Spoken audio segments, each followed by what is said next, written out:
Length 6, ఇక్కడ ఒక half inch వదులుకోవాలి, ఇక్కడ ఒక హాఫ్ ఇంచ్ వదులుకోవాలి. ఆ తర్వాత ఆర్మ్ రౌండ్ తీసుకోవాలి. ఆర్మ్ రౌండ్ మనకి 7 వచ్చింది.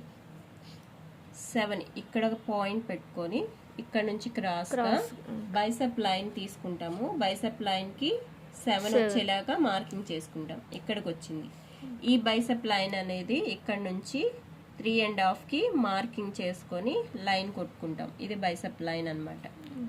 ఓకే, ఇక్కడ మనము ఆర్మ్ రౌండ్ డాట్ పెట్టుకున్నాం కదా, ఇక్కడ నుంచి ఎడ్జ్కి టేప్ పెట్టుకొని ఫోల్డ్ చేసుకోవాలి. సగానికి ఫోల్డ్ చేసుకొని డాట్ పెట్టుకొని ఒక లైన్ గీసుకుంటాం.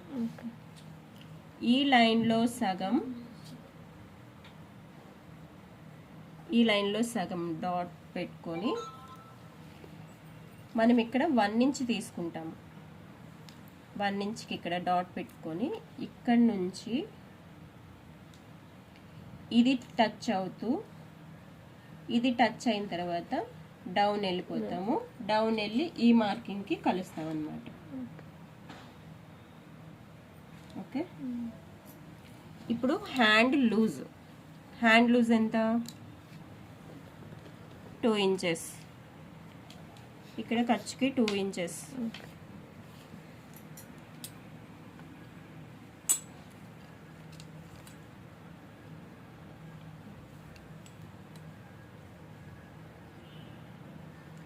ఇది మనకు ఆర్మ్ రౌండ్ మార్కింగ్, ఇది హ్యాండ్ లూజ్ మార్కింగ్. ఈ రెండింటిని కలిపేస్తాం.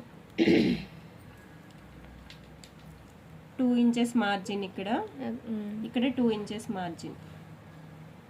ఈ రెండింటిని కలిపేస్తాం. ఇది ఖర్చుకి. ఓకే, అయిపోయింది. కట్ చేసుకుంటున్నాం.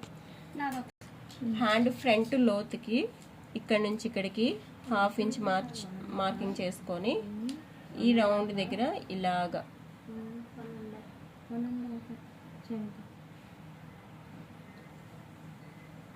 ఈ రౌండ్లో కలిపేసుకోవాలి.